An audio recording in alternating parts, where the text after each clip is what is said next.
ter o diagnóstico de câncer não é sentença de morte. Isso para qualquer câncer, não é para câncer de mama, que é o motivo do nosso encontro aqui hoje. Então, se qualquer das pessoas que estiver nos ouvindo aqui estiver passando por uma situação assim, ou algum familiar, algum amigo, enfim, não é para desesperar. Tem que entender que tem um problema, tem que entender que esse problema precisa de cuidado, precisa de uma boa assessoria médica, de médicos capacitados para cuidar, mas pode ser que dê tudo certo. Você tem que falar a verdade, olhar no olho, mostrar que você tá ali junto com ele, ali naquela batalha, né? E entender que tem uma dor ali, porque é uma doença que vai dar um sofrimento, na maioria das vezes, pelo tratamento, no mínimo uma cirurgia, mesmo que não seja mutilante. Você tem um tratamento, muitas vezes, de quimioterapia, né? É uma fase difícil e que pode não dar certo. A paciente que tem filho, ela pensa muito no filho, ela costuma falar nisso, né? Tem essa angústia de o filho ficar órfão. É uma fase bastante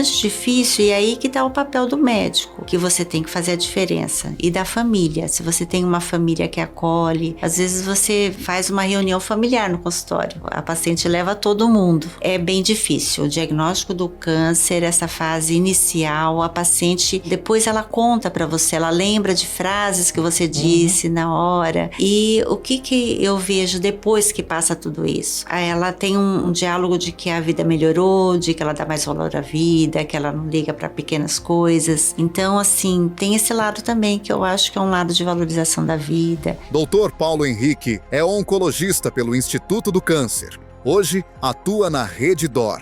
E a doutora Maria Marta, ginecologista, mastologista, professora da Santa Casa, com mais de 30 anos de experiência no cuidado à saúde da mulher. Quando a gente olha a estatística dos países desenvolvidos, a gente vê que a maioria das pessoas com câncer de mama descobrem precocemente a doença. Descobrem no check-up, no exame, na mamografia, na avaliação do mastologista, enfim. Diferente do que a gente vê no Brasil. No Brasil nós temos a parte comparável aos países desenvolvidos, que é o setor privado, e nós temos a parte que é totalmente discrepante, que é a parte do SUS, infelizmente, por várias questões. Sim. Uma delas é acesso a exames, outra delas é talvez a pessoa não dá importância para a alteração logo no começo e deixa a lesão crescer para depois procurar ajuda. Quando procura ajuda, demora a conseguir ajuda. Sim. E a doença vai desenvolvendo e acaba descobrindo a doença muito avançada. Um dos grandes segredos da oncologia, no sentido de sucesso terapêutico, é descobrir rápido. A palavra câncer é pesada. E assim, muita gente nem fala, né? Eles têm medo. Eles falam, tem alguma possibilidade de ser alguma coisa ruim, eles não falam câncer, né?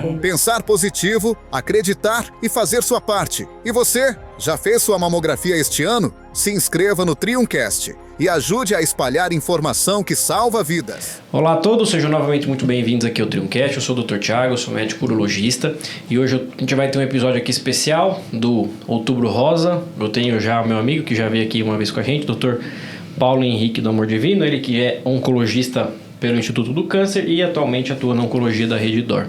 E também a minha professora, doutora Maria Marta, ela que é ginecologista, mastologista, professora adjunta da Faculdade de Ciências Médicas da Santa Casa de São Paulo e diretora clínica agora da Santa Casa com mais de 30 anos de experiência no cuidado à saúde aí da mulher. Obrigado aos dois aí por aceitarem o convite aqui de vir esclarecer bastante dúvidas sobre o Outubro Rosa, né? Falar um pouco da saúde da mulher.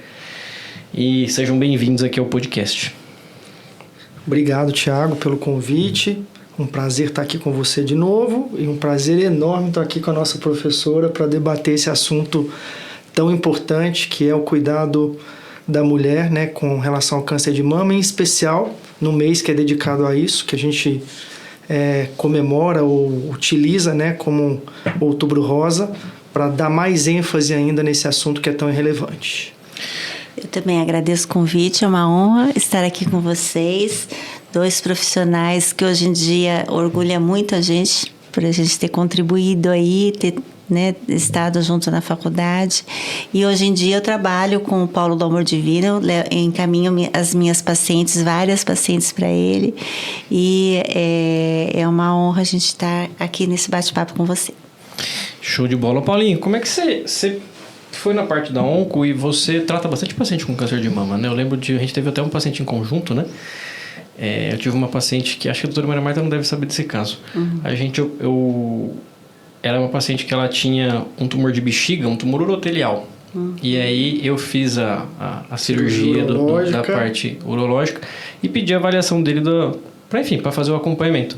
E no exame físico, ele detectou o câncer de mama dela. Olha só. Lembro bem desse caso. Então foram tumores sincrônicos. Ela operou o urotelial. Quando eu fui fazer a primeira avaliação, palpei um nódulo mamário. Olha só. Pedi mamografia, biópsia, enfim, a gente fez o diagnóstico do câncer de mama. Era um carcinoma HER2 positivo. Aí ela fez tratamento adjuvante, ficou super bem. Acredito que esteja bem. Infelizmente ela perdeu o acompanhamento comigo por questão de seguro, de convênio. Certo. Mas a última informação que eu tenho é que ela está bem. E é isso, né, Thiago? Então, essa acho que é importante bem. Do rastreio, né? Porque assim, às vezes você pede por um tumor específico que não tem nada a ver, né? Um tumor de bexiga.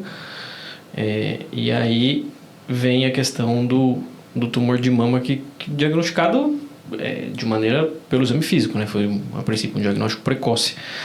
E por que o câncer de mama é tão comum? Tem alguma justificativa para ele ser o mais comum? A gente sabe que, por exemplo, próstata é o mais comum no homem, mas não tem uma justificativa, né? Enfim, às vezes a gente tenta achar alguma explicação, mas o da mulher o câncer de mama, ele é o câncer mais comum na mulher. Sim. O câncer de mama, assim como o câncer de próstata, são tumores epiteliais, né? E se a gente for pegar todos os tipos de câncer que existem, a grande maioria, mais de 90%, são tumores epiteliais. Tumores de partes moles, os sarcomas, eles são super raros. Então, o câncer de mama ele é mais frequente, porque é um tumor epitelial e que tem, infelizmente, aí a correlação com o desenvolvimento à medida que a mulher vai envelhecendo, vai acumulando alterações genéticas, seja por exposição ambiental, como, por exemplo, poluição, ingesta de bebida alcoólica em excesso, tabaco, obesidade, exposição hormonal prolongada. Tudo isso vai alterando o DNA das células e, de certa forma, leva ao desenvolvimento do câncer à medida que o tempo passa. Tem também a questão hereditária, né? Acho que a gente vai falar disso ao longo da evolução aqui da conversa, mas é algo multifatorial e é o tumor mais frequente da mulher. Interessante, complementando, que o câncer de mama ele é realmente mais prevalente na mulher e como ele é multifatorial, nós estamos também no mês que nós enfatizamos a prevenção do câncer do colo do útero. E o câncer do colo do útero hoje a gente sabe, é ligado ao HPV. Tem até a prevenção, que é a vacina. E o câncer de mama, não, ele não tem um fator de risco só. Como ele está ligado a esse estilo de vida moderno nosso, né, de obesidade, sedentarismo, diabetes, o álcool, como ele falou. Então, nós temos assim essa quantidade tão crescente no mundo inteiro, né? Eu acredito que também por esse estilo de vida que nós temos hoje em dia que favorece. E vocês têm visto aumento da incidência? Porque assim, um dos questionamentos que a gente fez, um dos episódios que o Paulo estava aqui, foi que a gente tem visto câncer em pacientes mais jovens, né? E a dúvida sempre fica, estamos fazendo mais diagnóstico ou o câncer está aparecendo mais frequentemente do que antigamente? Está aparecendo. Como é que tem sido isso com relação ao câncer de mama? É isso, Thiago. Eu acho que assim, a gente tem a parte ruim da história, que é de fato a incidência está aumentando. Isso é um fato. Não sabemos exatamente o motivo. Provavelmente isso é multifatorial. Provavelmente tem a ver com o que a doutora Maria Marta falou de estilo de vida, sedentarismo, consumo de bebida alcoólica, tabaco, poluição, etc. Né? Então, os hábitos da pessoa. Mas a parte boa de tudo isso é que, na mesma linha, a sobrevida também está aumentando.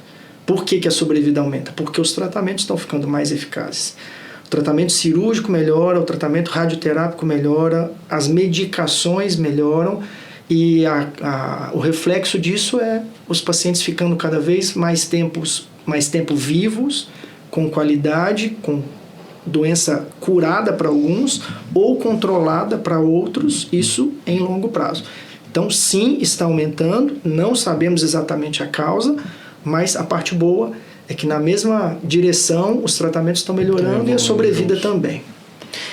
E com relação a, por exemplo, nódulos benignos e malignos, né? antigamente eu lembro que se falava do autoexame da mama. Sim. Isso ainda é recomendado? Como é que está essa recomendação atualmente? O autoexame, ele é muito ligado ao autoconhecimento, você conhecer seu corpo. Então, é importante e nós incentivamos, e também porque a gente não tem um exame 100% eficiente. Todos eles são falhos, mamografia, ultrassonografia. Para rastreamento é a mamografia, né? Os outros exames, eles complementam, mas ela não é 100%, né? As mamas densas diminuem. Então, a paciente realizar o autoexame uma vez por mês, logo depois do período da menstruação, é interessante para autoconhecimento. Mas o diagnóstico, ele não vai ser numa fase tão interessante para nós, porque as pacientes têm uma detecção um pouquinho mais, com um nódulo um pouquinho maior, né? Você no exame, você detecta tumores muito pequenininhos, menores que 1 centímetro.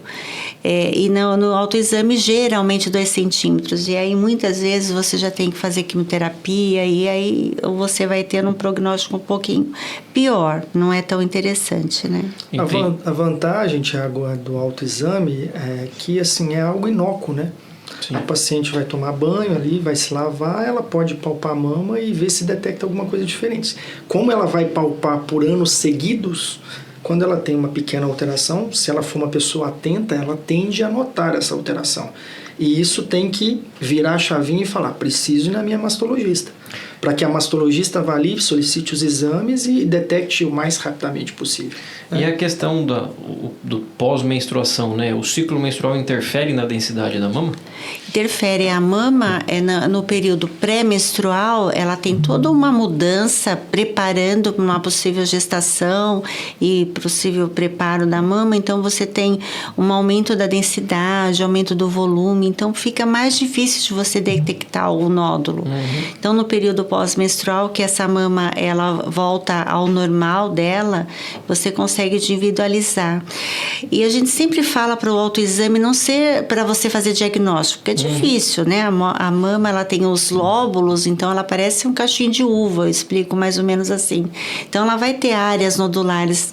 Se a pessoa, ela examina, olha, isso aqui já era assim, né? Se ela perceber algo diferente, é que ela tem que prestar atenção e procurar um atendimento. E isso do autoexame é tão complicado, agora que nós estamos no mês que a gente fala um pouquinho mais de câncer de mama. Eu atendi 2 pacientes ontem por emergência, por queixa axilar. Foi até engraçado, foram 2 pacientes que elas acharam que a axila delas estava inchada, achou alguma bolinha e super assustadas. Provavelmente elas não têm o hábito do autoexame, porque não tinha nada, as 2. Pedi exame e tudo mais, né? E hoje em dia você detecta alguma coisa, você vai lá, pesquisa na internet. Sim. Geralmente. E assim, sim. Pelo fato... o problema da internet é que assim... Você não consegue falar que não é. Sem ter um exame físico, sem sentar com a pessoa, conversar, examinar, olhar, às vezes pedir um exame complementar. Sim. E aí você precisa, às vezes, dar informação na internet e falar, olha, se você detectar algum nódulo, pode ser câncer. Sim. Mas é que pode ser. Não quer dizer que não quer dizer que vá ser. E isso, Tiago, também, assim, a gente tá... Esses 2 casos da doutora Maria Marta provavelmente foram pelo Outubro Rosa. Viram informações na televisão, no rádio, na internet. Vou me palpar. Aí palpou, detectou alguma coisa ali e foi atrás. Quando algum artista descobre câncer e começa a noticiar na televisão e passar, o consultório do dia seguinte é uma coisa impressionante. Sim. Todo mundo acha que pode ter aquele mesmo problema, ou a maioria das pessoas. Gera um sofrimento desnecessário. Então, a mídia, né, isso inclui a gente aqui, que é o podcast, inclui o pessoal da televisão, o pessoal da rádio, tem que fazer isso de uma forma não alarmante, porque senão o consultório médico fica totalmente cheio de questões desnecessárias por um medo excessivo que a notícia leva para a população. Então tem que ter muito cuidado como falar e como levar essa informação para as pessoas. Eu acho que tem que... eu acho que o nosso papel, às vezes, além de orientar, né, é justamente... tirar um pouco do estigma que existe, né? Porque o diagnóstico, por exemplo, de um câncer há 20, 30 anos atrás era uma coisa. O diagnóstico de um câncer hoje é completamente diferente. Sim. Eu vejo isso, provavelmente de mama deve estar muito parecido, mas com próstata. Sim. Um câncer de próstata hoje, um paciente metastático, que você já fez o diagnóstico tardio, em teoria da doença, você consegue 15, 20, às vezes até mais. Muito tempo, sim. Muito tempo e o paciente vive bem, não é aquela... Sim. Às vezes as pessoas têm aquela imagem, né? Tem algum familiar que passou, que sofreu, que vivia de cama, sem um monte de dores, essas coisas. Sim. Óbvio que ainda, infelizmente, temos esses casos, né? Mas a grande maioria, hoje, isso vocês podem até falar melhor do que eu, acredito que com as terapias mais novas, né? Isso tem melhorado bastante. Com certeza. É o que eu falei há alguns minutos atrás. O tratamento tem melhorado muito e, consequentemente, os desfechos têm ficado cada vez mais positivos. Então, ter o diagnóstico de câncer não é sentença de morte. Isso para qualquer câncer, não é para câncer de mama, né, que é o motivo do nosso encontro aqui hoje. Então, se qualquer das pessoas que estiver nos ouvindo aqui estiver passando por uma situação assim, ou algum familiar, algum amigo, enfim, não é para desesperar. Tem que entender que tem um problema, tem que entender que esse problema precisa de cuidado, precisa de uma boa assessoria médica, de médicos capacitados para cuidar, mas pode ser que dê tudo certo, entende? Então, fazer as coisas de forma cuidadosa, sem desespero, porque o desespero não ajuda, só atrapalha, né, doutora Maria Marta? Sim, é informação de qualidade que nós estamos comentando. A informação, ela vai ajudar com que a pessoa tome a decisão certa, né? É que o desespero pode também fazer com que ela não vá se tratar. Sim. Ela tem, às vezes, algum histórico de algum familiar, de alguém que ela conheceu, que sofreu, que faleceu. Ela tem medo. A gente atende muitos pacientes que têm condição, que têm um convênio médico, que teria acesso, que ficam anos sem fazer mamografia. E você não entende. Eu atendi uma paciente também no outro sábado, também na emergência, porque disse que é muito ocupada e a queixa dela era que ela tinha um prurido mamário, isso no consultório. No meu consultório, um prurido mamário e uma deformação mamária. Quando eu fui examinar, a mama dela era um tumor só. E é uma pessoa esclarecida, trabalhava. Você vê, olha que pena. Ela não fazia mamografia há 4 anos. Tem um medo ali por detrás. Sim. Quando eu falei para ela, olha, eu fiquei muito preocupada com o seu exame, comecei a conversar, eu senti que ela já meio que sabia, né? Então, assim, o medo, ele atrapalha bastante. E uma coisa importante que a senhora falou é a questão da informação de qualidade, né? Hoje em dia, agora tá cheio de gente de falar que mamografia causa câncer. Sim. Que câncer de mama não existe, né? Acho que isso foi do ano passado. Eu lembro do ano passado que teve essa médica, vou até colocar ela entre aspas, porque médico de verdade não fala isso. Sim. Que falou que câncer de mama não existia. Ela está sendo processada. Né? Isso tem... Vocês têm visto isso no consultório, do ponto de vista de gente com medo de fazer mamografia? Muita gente com dor, né? Porque você vê essas pessoas que não fazem essa rotina anual, que têm um plano de saúde, que têm acesso, né? Nós agora ampliamos a mamografia a partir dos 40 anos, porque no Brasil precisa realmente, a gente tem um pouquinho a mais de câncer de mama em jovem, a gente tem 30% dos cânceres de mama acontecem antes dos 50 anos. Então, o rastreamento ele tem que ser um pouquinho mais cedo mesmo, né? E a pessoa não procurar, né? A gente tem 2 cenários. Aqui o Dr. Paulo pode me ajudar a complementar, que ele trabalha bastante na situação privada. Nós temos o cenário da paciente do privado e do SUS, que eu trabalho, né, na Santa Casa, no SUS. A gente tem muito estadiamento avançado. A gente começa muito com quimioterapia ao invés de operar. Às vezes, os nossos dias cirúrgicos ficam até menores com tanta paciente que a gente atende, porque todas vão para a quimioterapia e chegam muitas vezes metastáticas. Então, assim, é importante ter informação de qualidade para que você faça os exames, né?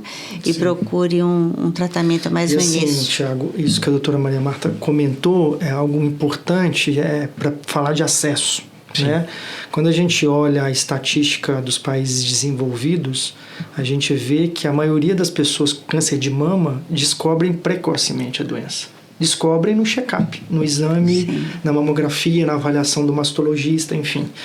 Diferente do que a gente vê no Brasil. No Brasil nós temos a parte comparável aos países desenvolvidos, que é o setor privado, e nós temos a parte que é totalmente discrepante, que é a parte do SUS, infelizmente, por várias questões. Sim. Uma delas é acesso a exames, outra delas é talvez a pessoa não dá importância para a alteração logo no começo e deixa a lesão crescer para depois procurar ajuda. Quando procura ajuda, demora a conseguir ajuda. Sim. E a doença vai desenvolvendo e acaba descobrindo a doença muito avançada. Um dos grandes segredos da oncologia, no sentido de sucesso terapêutico, é descobrir rápido. Porque se você descobre rápido a doença está localizada, o tratamento tem intenção de cura. Hoje o câncer de mama no diagnóstico precoce, qual a possibilidade de cura? Que a gente, por exemplo, no câncer de próstata a gente fala em torno de 90%. Mais de 90%. 95%.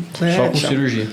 Só com cirurgia. Ainda só com cirurgia. E tem alguns protocolos em linha de pesquisa que são bem promissores até para você não operar. Eu lembro ainda da minha época, agora eu vou resgatar, né? Época da faculdade. Que tinha a nodulectomia, quadrantectomia e mastectomia radical. Ainda é assim. A quadrantectomia é um termo, né? Você tem 5 quadrantes na mão, você tiraria um quadrante inteiro. O que a gente faz é tirar a doença com uma margem de segurança. Então, nós falamos muito mais em setorectomia hoje em dia, né? Você não tira o quadrante inteiro na maioria das vezes. Então, essa seria a cirurgia conservadora, onde você tira o tumor com uma margem de segurança. A mastectomia, que você tira a mama com a pele e o complexo areopapilar, o mamilo, né? E você tem as cirurgias que você retira só a glândula e deixa a pele e o mamilo, que é a adenectomia. Nós fazemos muito essas 3 modalidades cirúrgicas. Entendi. E hoje existem lesões, por exemplo, a gente sabe, por exemplo, a gente chegou a comentar do câncer de colo de útero, né? Que tem o HPV. E a gente detecta no colo de útero as lesões pré-malignas, né? Uhum. Na mama tem esse achado de, por exemplo, um nódulo que ele tem características benignas, mas ele pode progredir para algo maligno? Ou sempre um nódulo é maligno? Como é que funciona esse diagnóstico? Nós temos a hiperplasia atípica, por exemplo. Quando você detecta essa alteração num exame de biópsia, você retira a lesão, sempre você precisa retirar a lesão, e você pode oferecer para ela uma quimioprevenção, onde você diminui o risco dela ter um câncer, né, um tumor invasor, em 80%. Então, mesma coisa, assim, é isso que a doutora Maria Marta citou, porque um dos principais fatores de risco para ter câncer de mama é ter ou uma lesão maligna ou uma lesão pré-maligna. Então, o que é uma lesão pré-maligna? Por exemplo, a hiperplasia ductal atípica, que a doutora Maria Marta citou. Existe a hiperplasia ductal típica. A evolução disso é a atipia celular, então a hiperplasia ductal atípica. E existem outras lesões não invasivas, como, por exemplo, o carcinoma ductal in situ. Quer dizer, ele não invadiu o epitélio para dentro, mas ele está ali e ele pode crescer. Quando você remove essa lesão, tanto a hiperplasia ductal atípica quanto o carcinoma in situ, teoricamente, naquela lesão, a paciente está curada, porque não é uma lesão invasiva. Mas para eu saber Mas que ela pode desenvolver outros. Entendi. Então você dá um remédio preventivo, não só na mesma mama, quanto na mama contralateral. Porque a partir daí ela virou uma paciente de alto risco, então você vai oferecer algo a mais. Mas para eu fazer esse diagnóstico de pré-maligno, então precisa ser retirado a lesão. Tem que retirar. Uma biópsia. No mínimo uma biópsia. No mínimo uma biópsia. E aí, idealmente, remover toda a lesão, porque ela já tem uma atipia, ela pode se transformar. E o carcinoma ductal in situ é obrigatório remover também. Entendi. E com relação a fatores de risco, né? A gente comentou dos fatores de risco aí, questão de cigarro, tabagismo, enfim, os fatores mais gerais. O que hoje pesa? Talvez uma pergunta difícil, hein? O que hoje pesa mais, genética ou estilo de vida? Tiago, estilo de vida, na minha opinião, porque a maioria dos tumores, eles são esporádicos, eles não são hereditários. Se a gente pegar, eu falo isso para os meus pacientes, eu uso esta frase: todos os cânceres do mundo, 90% são ao acaso. Você foi o primeiro. 10% são hereditários. Quer dizer, o que eu quero dizer com hereditário? A pessoa tem uma mutação que veio do pai ou da mãe, do avô ou da avó, que fez com que ela desenvolvesse aquela doença. Em câncer de mama, a gente tem mutações conhecidas que são muito relacionadas. Então, por exemplo, BRCA, BRCA1 e BRCA2. São genes que atuam no reparo dos danos celulares. Quando esses genes estão ausentes, estão mutados, eles não estão funcionantes, a célula acumula mutações no DNA e isso, ao longo da vida, vai gerar o câncer. Eu estou dizendo vai gerar o câncer, porque, por exemplo, quem tem BRCA1 mutado, aos 65, 70 anos, tem tipo 80% de chance de desenvolver câncer de mama. De cada 10, 8 vão desenvolver. Tanto que existem cirurgias preventivas, né, doutora Maria Marta? Sim. Quando existe mutação de BRCA, você pode fazer mastectomia bilateral, preventiva, e você pode fazer também cirurgia para prevenir câncer de ovário e de tuba. Salpingectomia com oforectomia bilateral. Preventivo. Isso ficou muito na mídia quando a Angelina Jolie fez. Porque a mãe e a avó dela tinham tido câncer, aí eram mutadas, ela fez o teste, viu que era mutada e ela fez a cirurgia preventiva. Depois disso, isso saiu na mídia e as pessoas tiveram mais acesso. Então, é uma cirurgia redutora de risco porque é antes da mulher desenvolver o câncer, para essa mutação em especial. E quando que você precisa pesquisar essa mutação? Então, normalmente quando você faz aquela arvorezinha, né, genealógica, você pesquisa, né, os parentes, né, os parentes daquela família, e você começa a observar que se repete câncer em vários membros dessa família. E aí sugere que você pode ter alguma mutação, algum gene ali naquela família, e normalmente você sugere que você faça essa pesquisa na pessoa doente. É mais fácil de você detectar aí, e aí você testa os familiares, né? É super importante a gente fazer esse heredograma, fazer essa pesquisa para depois sugerir qual teste genético que você vai fazer. Porque nem todo teste genético aumenta tanto o risco de câncer como o BRCA. Então você tem uma divisão dos genes de alta probabilidade, a gente chama de alta penetrância, média e baixa. Se você tem uma alta penetrância, você indica que fazer uma cirurgia, né? Retirar as mamas, retirar os ovários, que são coisas bem radicais, né? Agora, tem outros genes que você vai, de repente, indicar uma vigilância um pouquinho mais próxima, um pouco mais precoce, porque às vezes não é só mama e ovário. Às vezes tem alguns genes que podem estar aumentando o risco de intestino também, de outros órgãos que você não pode retirar. Tá. Então, assim, é importante esse diagnóstico e a pessoa não ficar tão assustada porque tem um ou outro familiar, por exemplo, que teve câncer de mama aos 70 anos, então aí ele acha que o risco dele é muito grande. Porque a maior parte mesmo é em relação aos 90% que ele vai ser o primeiro.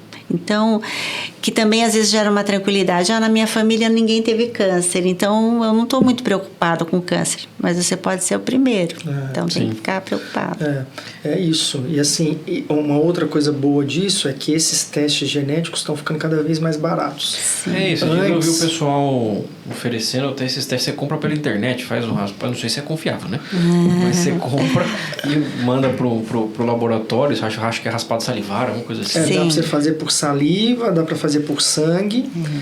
Isso antes, assim, há poucos anos atrás, poucos laboratórios faziam, às vezes tinha que mandar para fora do Brasil para analisar, demorava semanas, meses para ficar pronto. Hoje em dia, os grandes laboratórios todos fazem e em 2, 3 semanas você tem o resultado. Dá para você fazer painéis amplos que pesquisam centenas de genes relacionados com câncer, ou dá para você fazer painéis específicos, por exemplo, painel câncer de mama e ovário, que são genes específicos para câncer de mama e ovário. Painel para câncer de intestino, de colo retal. Painel para tumor do sistema nervoso central, melanoma, etc. Então, existem vários. A tendência, pela questão de custo, como é muito próximo, você vai fazer um amplo ou vai fazer um mama-ovário, em geral, o valor é pouco diferente.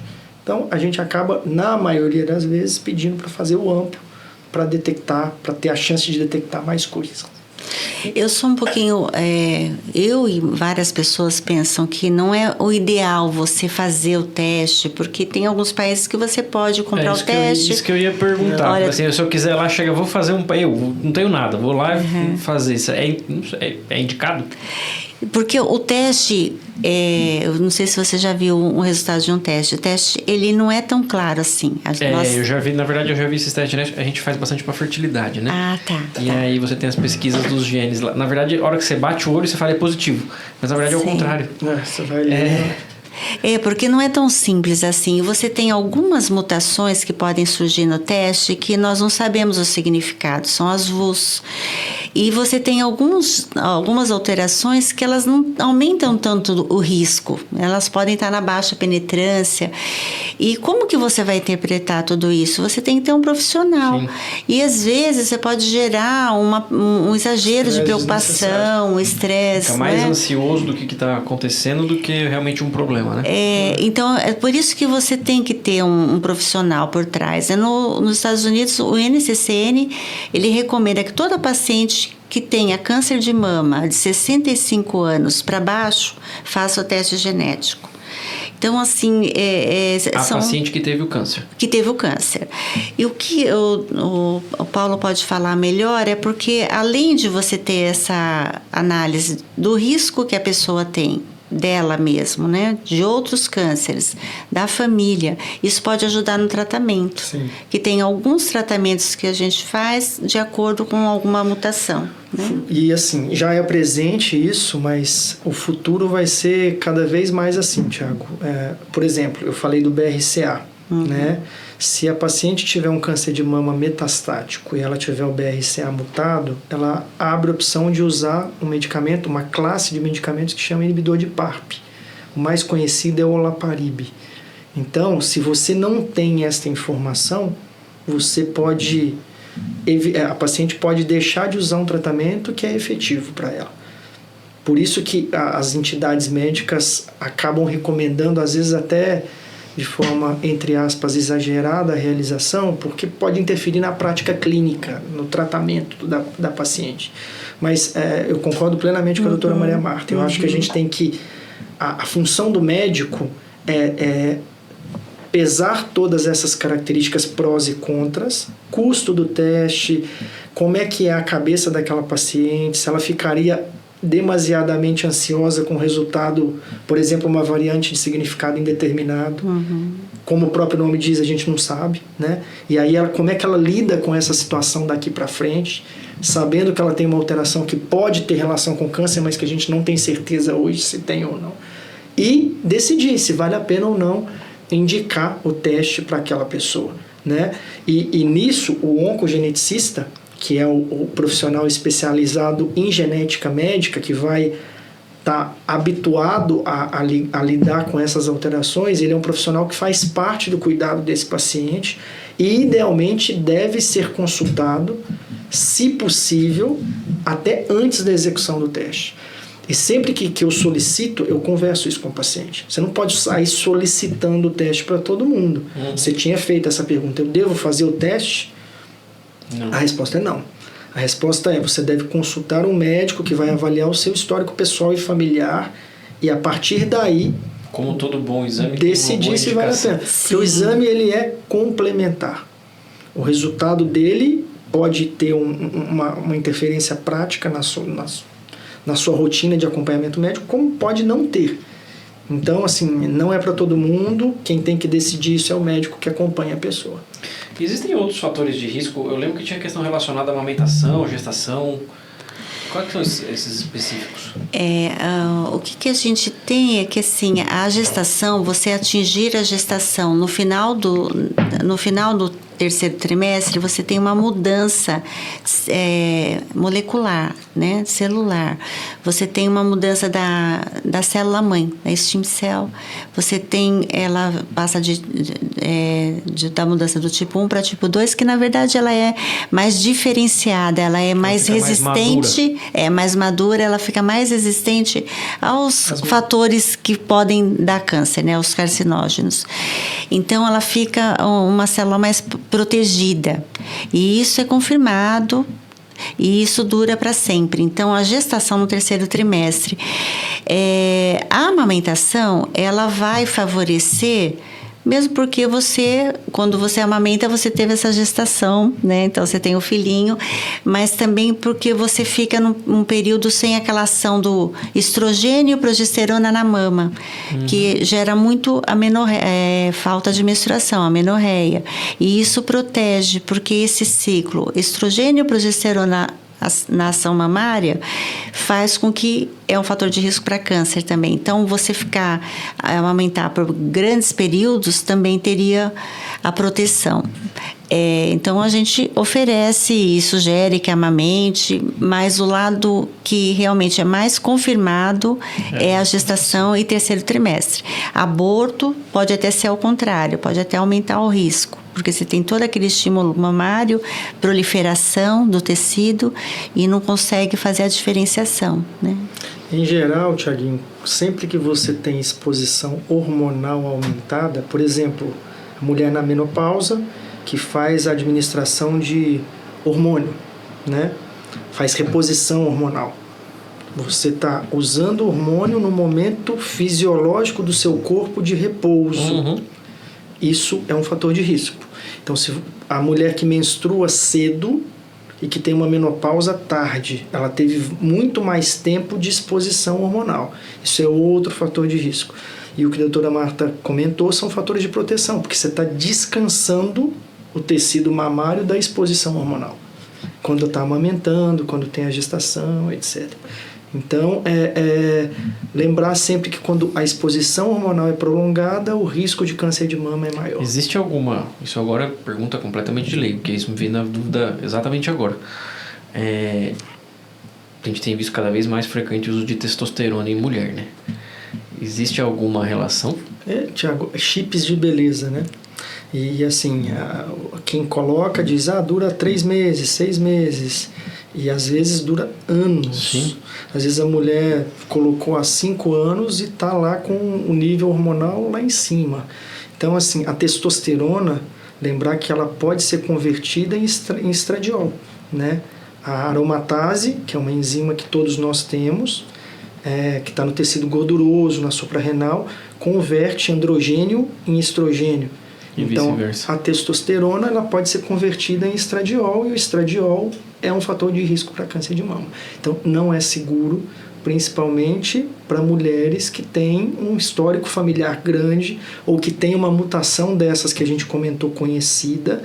Assim, sempre você tem que pesar prós e contras. Mas, em geral, na minha prática, eu só recomendo o uso quando todas as outras terapias seguras falharam. E a pessoa tem muitos sintomas do climatério, da menopausa. Não sei se a senhora concorda, doutora Marta. Como é que a senhora interpreta isso? Então, a testosterona, ela tem um uso, hoje em dia, meio estranho, porque a testosterona é um hormônio masculino. Sim. Então, você vai repor algo que não é do organismo feminino. Você tem algumas poucas indicações, principalmente para algumas alterações em relação ao desejo sexual e por um curto período de tempo. Nas outras situações, e principalmente que tem sido usado hoje em dia, é para ganho de massa muscular, para aumento de libido de uma maneira sem você avaliar melhor essa causa, né, de que aconteceu com a mulher nessa fase. É aquela coisa mais fácil, mais rápida, né? Sim, o atalho.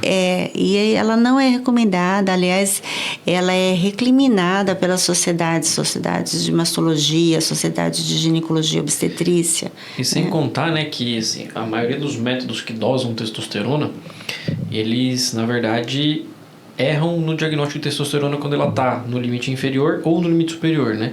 O mais barato que o pessoal usa, que é a quimioluminescência, ele erra em até 70%. Olha só. Se a testosterona estiver abaixo de 100 ou acima de 1000. Então, assim, pro que a gente precisa, 300, 800 ali para homem, é excelente. Mas para esse nível, ele erra muito. Então, se você pega um testosterona de 30, que é normal numa mulher, pode ser 70% para mais, 70% para menos. Ou seja, não dá para você confiar no exame. Então, você teria que pedir uma metodologia específica. Exato, que é a espectrofotometria de massa. Espectrofotometria de massa. E aí ele é mais preciso, mas é muito mais caro. Então, nem todos os laboratórios fazem. Sim. E aí as pessoas saem interpretando um monte, dizendo, a mulher tá com testosterona baixa. Já vem aqui, já baixa a cabeça, meu Deus do céu. Por que dosou, né? Porque não exato. tinha nem indicação. Você dosa a testosterona no dia a dia se você pensar em tumor, que aí vai estar muito alta, senão não tem nem indicação de dosar, né? A gente tem hoje um dia um hábito absurdo de qualquer profissional dosar todas as vitaminas, dosar vitamina C, dosar... Minerais, Não, e vitamina C é engraçado porque assim, não tem sentido algum dosar porque o corpo não armazena. Sim. Então você não tem armazenamento de vitamina C, é o que você consumiu 2 dias atrás. Se você consumiu 2 dias atrás, tava tudo bem com sua vitamina C, senão não faz sentido algum. Sim. E é uma outra reunião, né? Exato. Mas e assim, o Paulo acompanha mais, eu tento bater bastante nessa questão de exame, dessa desinformação que a gente tem na internet, porque eu acho que o grande problema que a gente tem hoje na saúde, principalmente com relação à internet, é porque os ruins foram antes que a gente falar. A gente ficou quieto. Sim. E quem quer divulgar ciência, o que a gente realmente tem de comprovado, divulgar o que realmente funciona, né? Todo mundo fica quieto e as pessoas ficam às vezes com vergonha de subir. Pô, se eu me expor, eu vou ser o charlatão, eu vou ser o cara que quer aparecer na internet. Porque quem começou foi esse pessoal, né? O bom médico é aquele que pede muito exame e suplementa muita coisa, ele faz algo a mais, né? Exato. Não só médico, como às vezes nutricionista ou outros profissionais, né? Também. É engraçado que às vezes a gente sabe o perfil do médico. Às vezes você recebe o paciente, você vê os exames que ele pede, você fala, você passou em tal médico, né? Mas assim, vamos falar a especialidade. As sociedades estão começando a ir de encontro com esse grupo de médicos, entre aspas, que fazem essas coisas, esses soros, azul de metileno, sei lá, que indicam, infundem um monte de coisa. Sim. Sem comprovação nenhuma científica e que no fim do dia custa caro para o paciente, ele tira da economia dele para pagar algo que a gente sabe que ele vai entrar aqui e vai sair na urina sem ajudar em nada. Se sair ainda tá bom, né? Quando não intoxica. E a justificativa que eles usam é sempre a mesma, né? Que até esses dias eu respondi um comentário no YouTube, né? Que eu falei justamente um desses suplementos de próstata, né? E aí eu peguei os principais, né? Que vem, fala licopeno, a cúrcuma, enfim, que tem... todos eles são muito parecidos, né? A composição. E aí uns comentam, porque o médico não gosta de nada que é natural, porque eles vêm... É sempre a mesma conversa. Aí eu questionei, mas pra você, uma cápsula de suplemento é natural? Se o natural pra você é comer bem, se alimentar bem, fazer atividade física, se expor ao sol no horário adequado, então estamos de acordo, a gente gosta do natural. Sim. Agora, uma cápsula, a pessoa acha que suplemento não é indústria. É indústria igual. Sim. E aí fica nessa bagunça. E médico não, muito não vende difícil. remédio, né? Não. O médico não é farmacêutico. Exato. A gente trabalha justamente, óbvio, a indústria farmacêutica é uma, vamos dizer assim, aliada do ponto de vista de tratamento. E é óbvio que a indústria farmacêutica quer ganhar dinheiro. Ninguém está falando que não. Mas se ela estiver ganhando dinheiro oferecendo um tratamento eficaz... Que é o que está acontecendo na oncologia. Exato. Eu falei aqui que melhorou muito o desfecho que as pessoas estão vivendo mais, porque a indústria investe milhões de dólares todos os anos para descobrir moléculas novas que vão ajudar as pessoas, né? E toda a indústria quer lucrar. Não é só a farmacêutica, a indústria automobilística, a indústria alimentícia, a indústria hoteleira, qualquer área que você olhe da sociedade, as pessoas visam bem para a sociedade. Fazendo bem para a sociedade, está tudo certo, né? Sim. E câncer de mama em homens? Tiago, é raro, né? É mais incomum, existe, a gente pega na prática clínica e, em geral, é um paciente daqueles 10% que eu falei que tem câncer hereditário. Então, câncer de mama em homem é obrigado você fazer uma avaliação genética, que é aqueles testes que a gente estava comentando. Quando você vai olhar os critérios que indicam a realização, um deles é câncer de mama em homem. Você tem que fazer análise porque, em geral, está relacionado a alguma síndrome. O tratamento, os estudos que a gente usa para tratar homem com câncer de mama são os estudos das mulheres. A gente não tem estudo para homem com câncer de mama. Estudo, eu digo, desenhado para avaliar só a população masculina. Mas os resultados, eles costumam ser muito bons, parecidos com o que a gente vê em mulher. Como nós não fazemos rastreamento no homem, já que é 1% dos cânceres acontece em homem, ele tem um prognóstico um pouquinho mais reservado, porque muitas vezes ele é diagnosticado com tumores maiores, já atingindo tanto costela quanto pele, e ele é um pouquinho mais tardio do que na mulher, geralmente uns 10 anos depois. Tá?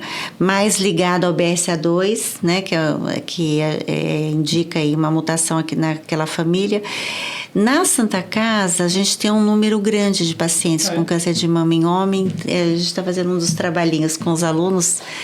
Hoje em dia, eu já tinha feito há um tempo atrás uma iniciação científica e nós estamos continuando. Até porque é referência, a gente acaba tendo um número grande. E o prognóstico desses pacientes, muitas vezes eles já iniciam o tratamento já com metástases, justamente porque você descobre tumores grandes, né? O local mais comum de metástase do câncer de mama em si, qual que é? Osso. Osso, é igual de próstata. Em especial o luminal, que é o tumor que depende da via estrogênica para hormonal, que é o mais comum, para desenvolver, que é o disparado mais comum. Então ele geralmente surge na mama, vai para linfonodo axilar ou para linfonodo mais medial, cadeia torácica, cervical, enfim, e daí esqueleto. Então, em geral a disseminação ainda é essa. Eu lembro que fazia pesquisa de linfonodo sentinela. Sim, Isso. sim. Se faz na prática. Se você não tem a suspeita clínica de que aquele linfonodo que possivelmente você palpe é endurecido, tem câncer ali, você pode fazer o linfonodo sentinela. Porque se já tem a lesão palpável, quer dizer que já tem doença ali. Você faz a biópsia para confirmar, porque às vezes é inflamatório, mas já é sabido, e aí tem que fazer o tratamento ativo da axila quando vai operar. Mas voltando, os outros 2 subtipos de câncer de mama, que é o HER2 positivo e o triplo negativo, eles têm um padrão de disseminação um pouco diferente. Então, gostam muito de cérebro, às vezes fígado, pulmão, pleura.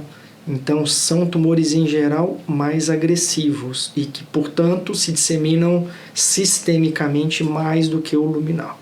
Entendi.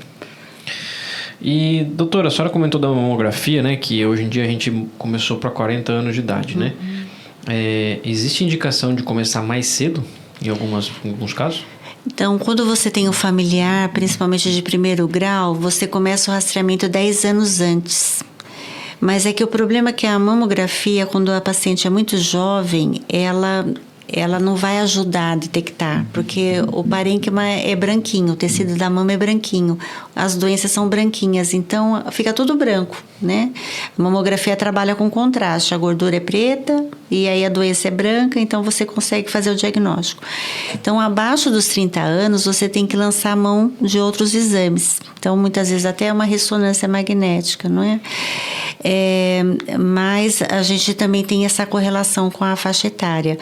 Se você tem... No Brasil, a gente tem muita mutação do P53. Tá. E ele está muito ligado a paciente jovem também. Então, a gente tem uma população jovem, estatisticamente falando, confirmado. No Brasil, a gente tem muito jovem. A gente tem, lá na Santa Casa, a gente tem hoje em dia pacientes de 19 anos com câncer de mama metastático. A gente tem pacientes de 24, de 27, muito jovens mesmo. Se você tem a mutação do P53, ele é um tumor que ele é radiosensível. Então, você fazer muita radiação, muita mamografia, nesses casos não vai ajudar você diagnosticar e ainda pode até prejudicar. Então, por isso que sempre tem que ter um aconselhamento, principalmente nessas pacientes mais jovens. E aí, nesses casos, acaba indo fazendo o ultrassom de mama, ele tem um papel nesse diagnóstico? Ele não é... Nunca o ultrassom nós consideramos como rastreamento do câncer, porque é um exame que ele teria que olhar as duas mamas, é um exame que seria muito demorado, e o ultrassom é operador dependente. Sim. Então o ultrassom ele é complementar ao exame físico e ele tem que ser feito, na verdade ele só deveria ser feito por quem realmente é especialista, né, na área. Mas aí na paciente muito jovem você vai lançar mão dos métodos, né, e a ressonância, se possível, ela tem um papel crucial, ela detecta 6% a mais de câncer nessas pacientes que têm um alto risco de mutação. E como definir quem deve fazer esse alto risco de mutação? É história familiar?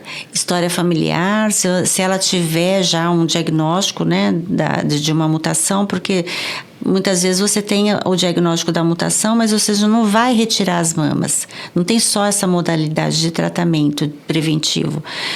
É uma delas. E dependendo do gene que você detectou, você tem muito risco, aí você até sugere para a paciente. Lógico que ela vai passar por um aconselhamento, inclusive até psiquiátrico, né, da retirada, mas você sugere uma faixa etária para ela. Então, se ter o diagnóstico muito cedo, você pode aguardar ela amamentar, então ela ter os filhos, para depois também você retirar a trompa e o ovário, porque o câncer de ovário é um pouquinho mais tardio, para você ter o benefício do estrogênio naquele corpo em relação a osso, a vaso. Então aí você faz esse aconselhamento. Show. Né? E que sinal de alerta que você falaria, você comentou do caso, né, da paciente que a senhora atendeu, que já estava com a mama deformada, tem sinais mais, além, obviamente, de você detectar algum nódulo, né, de alguma, que a pessoa possa notar ali no dia a dia, né, mudança na mama, que sugira, fala, olha, se aparecer isso, além dos seus exames de rotina, procure o médico antes. A gente tem o câncer de intervalo, que é esse câncer que pode surgir entre as mamografias. Por isso que é interessante o autoconhecimento.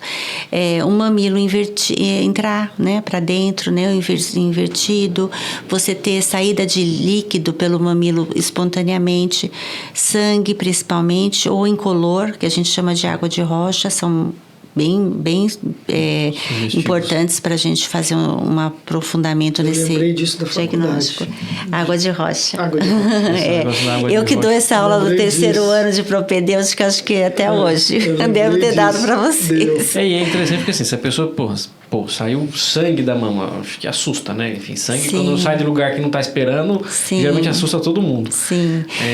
Você pode ter papiloma, né? Casca de laranja.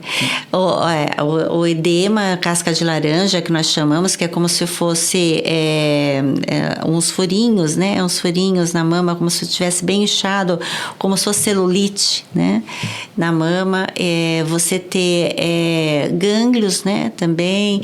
Você tem a doença de Paget, que pode dar uma coceira e uma descamação do mamilo, que é o câncer de mamilo da Patrícia Pilar, né? São sinais de alerta, né? Entendi. Abaulamentos e retrações também. E hoje ainda o tratamento do diagnóstico precoce acaba sendo principalmente a cirurgia. O tratamento curativo passa por cirurgia sempre. E a gente, o oncologista clínico, o radioterapeuta, ele vai fazer um tratamento complementar à cirurgia. E sempre se faz? Não. Depende do tipo de câncer. Por exemplo, pensar na pessoa que chegou, fez um diagnóstico, fez uma mamografia agora, fez um diagnóstico precoce aí de um câncer de mama.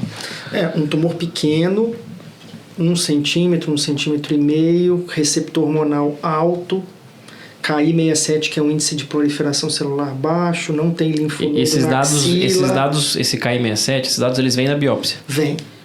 Aí vai para a doutora Maria Marta vai operar. A gente vai ter o resultado da cirurgia, o anátomo patológico. Em cima disso eu vou ter expressão do receptor de estrógeno, de progesterona, o KI67, o grau histológico do tumor, a idade da paciente. Vou fazer em cima disso uma decisão clínica e, se possível, molecular do tumor. Hoje a gente tem testes que a gente pede, mas não são testes da pessoa, são testes do tumor. Da biópsia. Que aí vai avaliar os genes do tumor, a agressividade que aquele tumor tem biologicamente. Isso vai me dar um score. E isso me diz se eu preciso dar ou não quimioterapia para aquela pessoa. entende? Então, nesse muito caso, específico, né? Cada vez mais direcionado, cada vez menos genérico, igual para todo mundo, e mais o seu é um, o dele é outro, o dela é outro. Cada um vai ter o seu tratamento, entre aspas, personalizado. Então, a maioria das pacientes vai ser curada com cirurgia e a gente vai agregar um pouquinho com bloqueio hormonal, um pouquinho com quimioterapia, um pouquinho com radioterapia, para chegar nesses 90 e tantos % de cura quando a doença é muito pequenininha, localizada, que a gente comentou há pouco. Infelizmente, nem todo mundo tem acesso. Esse estudo genético que ele comentou, nós temos alguns painéis, né? O Oncotype, o MamaPrint, ele é caro. Então, muitos nem convênios não Caro, pagam. Thiago. É tipo de 15 a 20 mil reais. Os convênios não pagam? Não. A maioria não paga. E a gente não entende, porque se você pega o tumor, analisa as mutações daquele tumor e compara com esse score, com esse teste, que ele tem um banco de tumores que mostraram como é que aqueles pacientes que tinham aquelas mutações, como que eles evoluíram em relação a se teve ou não teve metástase, se respondeu ao tratamento que fez. Não, se a doença recidivou. É uma comparação e aí você tem um score. E isso pode evitar a quimioterapia. Então você tem benefício para a paciente e para a seguradora. Exato, porque assim, se você está na dúvida, às vezes na dúvida você acaba indo fazer químio, né? Isso vai cada vez, eu acho que, por exemplo, a Sul América, né, que está ligada com a Rede DOR, que é onde eu trabalho, ela já está disponibilizando o Oncotype para pacientes pós-menopáusicas com receptor hormonal positivo. Acho que é a primeira operadora do Brasil a disponibilizar. Eu acho que isso vai ficar cada vez mais frequente porque me parece ser custo efetivo. Sim. Se você evita a quimioterapia é caro. O teste se paga, entende? No SUS consegue fazer? Olha, a gente fez um tempo atrás porque a gente encaixou as pacientes no protocolo de estudo. E realmente foi muito bom. Foi muito bom. Só estudo clínico foi. Infelizmente. Acho que vai demorar um pouquinho para chegar. Porque é muito caro. E às vezes essa análise de custo, né? E com relação a inteligência artificial, que o pessoal fala, né? Todo dia eu vi uma notícia de que a inteligência artificial tinha diagnosticado um câncer de mama antes do médico, né? Que ninguém tinha visto. Tiago, alguma coisa nisso ou ainda muito preliminar, mas eu acho que vem para ficar. Eu acho que principalmente no que tange a diagnóstico radiológico, diagnóstico anatomopatológico, então quer dizer reconhecimento de resultado de biópsia, reconhecimento de resultado de mamografia, de alterações de ressonância, etc. E talvez até auxiliando o médico na tomada de decisão da escolha do tratamento ideal para aquele paciente. Mas, de novo, tudo isso está começando agora. Sim. Não tem nenhuma padronização sobre isso, então a resposta para hoje é não. Mas eu acho que para o futuro é sim, eles sim. Eles falam do um que acertou, né? Mas e os outros que erraram, né? Isso ninguém fala, né? Mas é mais uma ferramenta. Igual esses testes genéticos que a gente está comentando nos ajudam nas decisões, sim. Acho que a inteligência também vai ajudar. Mas não vai substituir o médico. Acho que, assim, o nosso papel ele vai continuar hiper importante. O médico é o camisa 10 e as outras coisas são os auxiliares aí, né? Show. Sim. E como que é o impacto? Geralmente, como que a mulher... Eu imagino que é complexo, né? Mas esse impacto emocional da mulher quando ela recebe esse diagnóstico? Eu costumo assim, até quando eu trabalho com residente e a gente vai dar um diagnóstico de biópsia, eu costumo pedir para ele ir comigo, se ele não gosta de dar. Porque a gente tem uma maneira de você dar o diagnóstico, acho que sempre mostrando a verdade, você não pode diminuir, porque tem uma doença grave, uma hora a pessoa vai saber, né? Você tem que falar a verdade, olhar no olho, mostrar que você está ali junto com ele, ali naquela batalha, né? E entender que tem uma dor ali, porque é uma doença que vai dar um sofrimento, na maioria das vezes, pelo tratamento, né? No mínimo uma cirurgia, mesmo que não seja mutilante. Você tem um tratamento, muitas vezes, de quimioterapia, né? É uma fase difícil e que pode não dar certo, né? A paciente que tem filho, ela pensa muito no filho, ela costuma falar nisso, né? Tem essa angústia de o filho ficar órfão, né? É uma fase bastante difícil e aí que está o papel do médico, que você tem que fazer a diferença. E da família, se você tem uma família que acolhe, às vezes você faz uma reunião familiar no consultório, a paciente leva todo mundo ali, né? É bem difícil. O diagnóstico do câncer, essa fase inicial, a paciente, depois ela conta para você, ela lembra de frases que você disse na hora. E o que eu vejo depois que passa tudo isso? Ela tem um diálogo de que a vida melhorou, de que ela dá mais valor à vida, que ela não liga para pequenas coisas. Então, assim, tem esse lado também que eu acho que é um lado de valorização da vida. E acompanhar isso é muito bom. E para nós também, Tiago, a gente que lida com isso diariamente, minha vida, o que eu valorizo na minha vida hoje é totalmente diferente do que eu valorizava antes de ser oncologista. Porque você vê pequenas coisas do seu dia a dia que você nem dá valor, que quando a pessoa perde aquilo, porque está internada, não consegue, está fraco, etc., o quão importante aquilo é. Por exemplo, tomar um banho. Sim. Por exemplo, sentar na mesa com a família para comer. Sim. É isso, entende? Então, você começa a estar com a família, fazer uma viagem, poder comer uma coisa que você gosta, Sim. ter apetite para comer uma coisa que você gosta. Ter o apetite, às vezes. Ter paladar, né? Ter o paladar, exato. Sim. Então, é difícil, a pessoa sofre, a família sofre, mas é um processo. Depois as coisas vão acontecendo. Quando tem que fazer a químio acaba. Quando tem que fazer rádio, a rádio acaba. E a pessoa vai vendo que é um caminho que ela está percorrendo. A aceitação vai melhorando. A administração dela com a doença que ela tem vai melhorando. E tudo fica mais tranquilo, mais ameno, né, doutora Marta? À medida que o tempo passa. Mas a gente tem também as pacientes que não vão curar. Nós temos pacientes em comum, assim. E eu gosto dessa parceria porque às vezes eu fico até com ciúmes dele. Porque outro dia teve uma paciente em comum que ela fez um elogio para ele no dia do médico. E eu pus um coraçãozinho. E depois eu te conto. Aí ela fez em seguida um elogio para mim. Eu fiquei em segundo lugar. Eu tenho alguns pacientes com ele também. E às vezes eu até comento, falo assim, mas eu posso ficar comendo só com o Dr. Paulo? Pode. Só com o Dr. Paulo, você volta comigo uma vez por ano. E além disso, o que eu acho que é difícil para mim, eu tenho muitas pacientes metastáticas, né, ao longo da vida, tem algumas muito jovens que já eram minhas pacientes de ginecologia, que eu descobri o câncer, que eu operei, depois desenvolveu metástase. É difícil, eu acho que eu não acostumei ainda. Eu tenho um pouquinho de... eu misturo às vezes. Não é fácil. Não é fácil. Tem pacientes que já foram embora, que eu lembro com carinho. Tem alguns presentes que eu guardo, cartinhas, tudo lá ainda. A gente também sofre. É. Às vezes a dor do paciente passa, né? É empatia, né? É a hora que você se coloca ali no lugar. Não é fácil separar, sim. às vezes. E que às vezes... E eu acho que essa é a grande que a gente bate tanto na tecla do diagnóstico precoce, né? Porque assim, quando você dá um diagnóstico e fala, porra, mas eu tenho a chance de te curar... Sim. É uma coisa. É uma visão diferente, sim. Agora, quando você dá um diagnóstico, você fala, olha, o caminho vai ser árduo e a gente não sabe o que vai ser daqui pra frente... Sim. Eu acho que a gente ouve muito, né? Meu médico deu 6 meses de vida. Até hoje eu nunca conheci um médico que deu tempo de vida. Às vezes os pacientes, eles interpretam, às vezes na informação que... Naquele momento de emoção, né?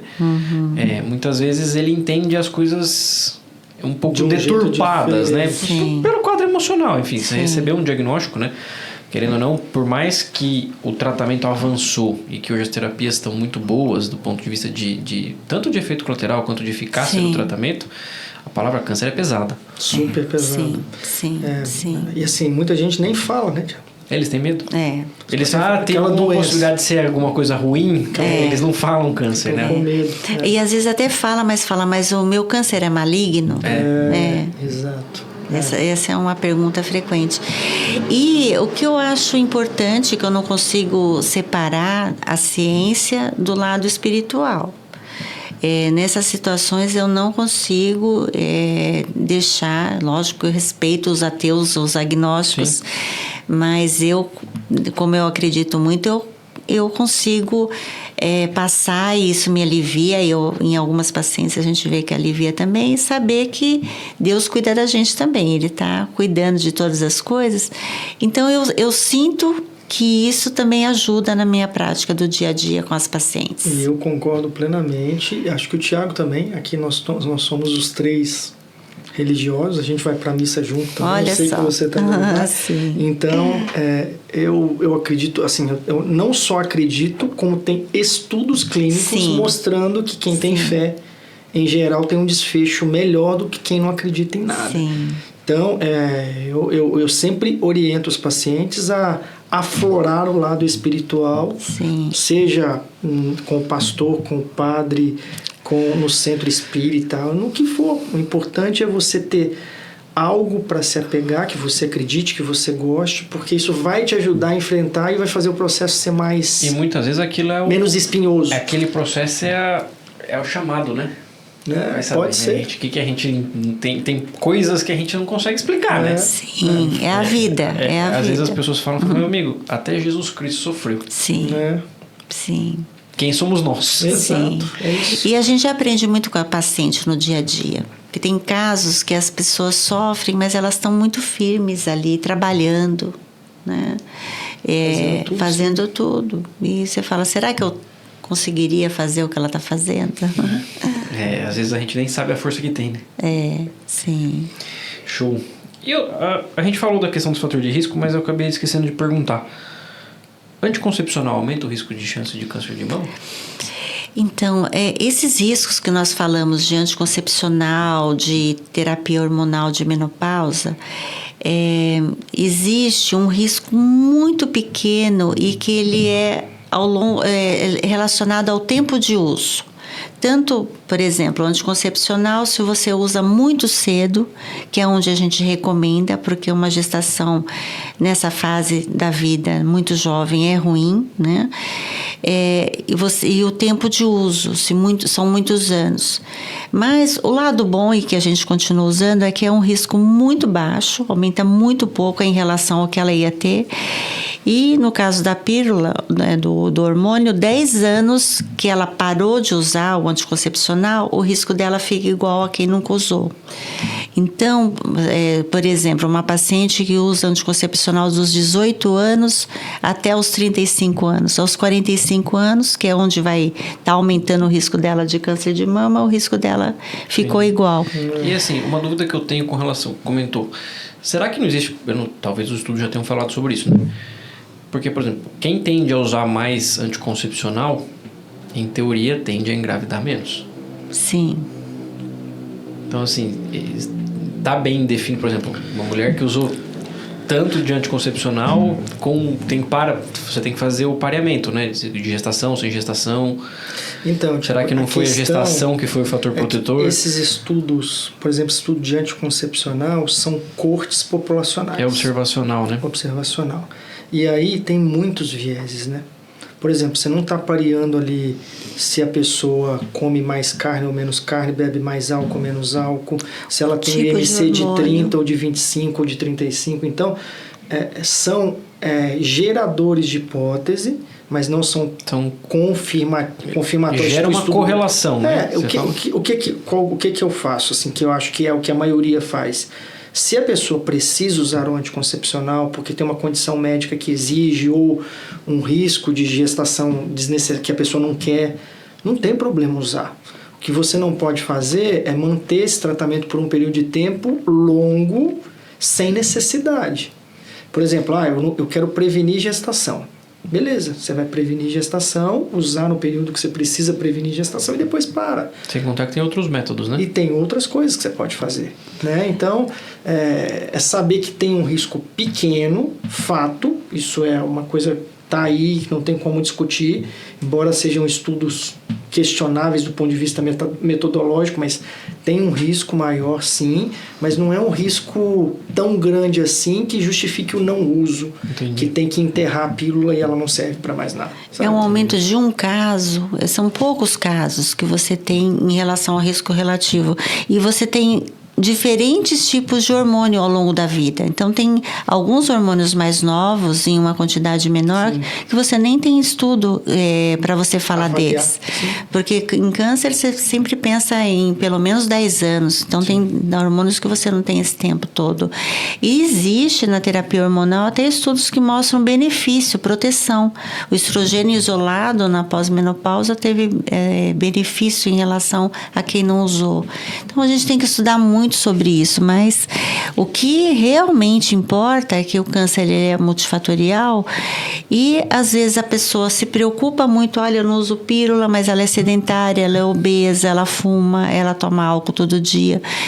É isso que a gente tem que incentivar, que você tenha uma vida saudável, que você se mantenha magro, pratique exercício físico, coma saudável, frutas, legumes, né? É muito mais isso. Às vezes a pessoa quer tomar vitamina C, mas ela não quer chupar uma laranja, ela não Sim, quer... ela quer o mais ela fácil. Não quer sair da casa dela pra fazer... É igual quando eu tendo paciente, né? A gente pega casos de disfunção erétil. Ah, doutor, tem uma vitamina? Eu falei, tem. Sai da sua casa e começa a fazer caminhada. Essa é a vitamina que você vai ter. Sim. Porque, geralmente o perfil é sempre parecido, né? Sedentário. Sim. E como a gente tem visto paciente sedentário, a obesidade tá assustando, né? Assusta. Sim. E é o grande vilão, né? Eu comentei com o Paulo, eu acho que hoje o sedentarismo talvez seja o nosso cigarro. O cigarro do século XXI. É uma coisa... Assim, à medida que economicamente o nosso país evolui, a gente vai se aproximando do que a gente já vê fora, né? Nos países ricos. Você vai olhar a população americana, eu não sei o número exato, mas é quase metade da população obesa, né? E o Brasil, acho que já 1/3 da população já é obeso aqui. Não tenho certeza desses números, mas é algo assim. Quer dizer, está aumentando progressivamente. E junto disso vem as condições ruins relacionadas à obesidade. Sem contar que às vezes é um obeso desnutrido, né? Sim. Porque só come o micronutriente que precisaria estar ali não está, né? Sim. Então, às vezes eu comento, eu falei nesse vídeo que eu falei o pessoal fala do licopeno, né? Muitas vezes os estudos até mostram benefícios de quem consome os alimentos ricos em licopeno, mas não na suplementação. Poxa, talvez existem outras sinergias ali que estão acontecendo. Talvez nem seja o licopeno, exato, né? E assim, seja comer saudável. Existem outras sinergias que você não consegue imitar uma pílula. Uhum. Então, o hábito de vida eu acho que hoje é o que a gente mais precisa reforçar. Equilíbrio. Né? É isso aí. Você vê, se tem menos câncer de mama no Japão, você leva essa japonesa para os Estados Unidos, o câncer de mama nessa população que mora nos Estados Unidos, né, ela é igual à americana. Então você tem essa influência dos hábitos de vida, da alimentação, etc. Isso responde, acho que aquela primeira pergunta, né? O que é fator principal genético ou fator de risco ambiental? Show de bola. Doutora Maria Marta, quer falar um pouquinho sobre a questão do câncer de colo de útero também? Acho que é um pouco importante falar alguma coisinha, não sei se... A gente tem que reforçar mesmo a vacina, né? A vacina nos lugares onde você já implementou o uso da vacina na paciente, principalmente na paciente antes da atividade sexual, você está erradicando o câncer de colo, né? E é muito triste que no Brasil você não tem, né? As pessoas diminuíram muito a vacinação, então mesmo na faixa etária que você tem direito no SUS, não se leva a criança para vacinar, que é onde você tem a maior eficácia, né? E no dia a dia de consultório, você tem muitos diagnósticos de HPV. Mesmo para quem tomou vacina, você começa a ter outras variantes que você não tinha. Isso também você tem na sua área, né? Porque com a liberdade sexual você tem um número muito grande de exposição. E os homens, que são os grandes transmissores, além de não usar a vacina, também não fazem exame, o uso da camisinha. Então você tem... Eu fiz semana passada o diagnóstico numa menina de 26 anos de NIC3, né? E de HPV também de alto risco. Eu acho triste, né? Triste. Ela é uma pesquisadora e ela já veio com tudo prontinho para mim, já muito triste, já... Então, uma pessoa bem esclarecida, mas que não tinha tomado a vacina do HPV. E assim, eu trato bastante homem aqui com HPV, né? E realmente é justo. Tomou vacina? Nem sabia que existia vacina de HPV, né? A maioria nem sabe. E no SUS hoje a gente tem a quadrivalente, né? É 9 até 15 anos, se eu não me engano, né? Eu já tive um paciente meu mais velho que conseguiu tomar, acho que vai no posto, enfim, com receita também. Se tiver um encaminhamento, consegue. Mas então, mas para quem já tomou a quadrivalente, a gente sugere que tome a nonovalente. Se você, por exemplo, eu tenho um paciente que às vezes aparece com cara de HPV, eu recomendo a tomar a nona. E às vezes ele pergunta, doutor, minha esposa já tomou a quadri, vale a pena fazer a nona? Sim, é recomendado. Agora, o custo ainda é complicado, porque se a paciente não está se a paciente não está naquela faixa etária, porque você pode dar 2 doses na paciente jovem, adolescente.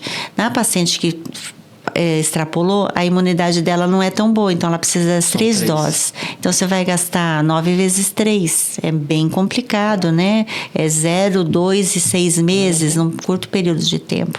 Então a gente tem esse bloqueio ainda, né? Sim. Show. É isso. Vocês querem falar mais alguma coisa? Algum recadinho? Alguma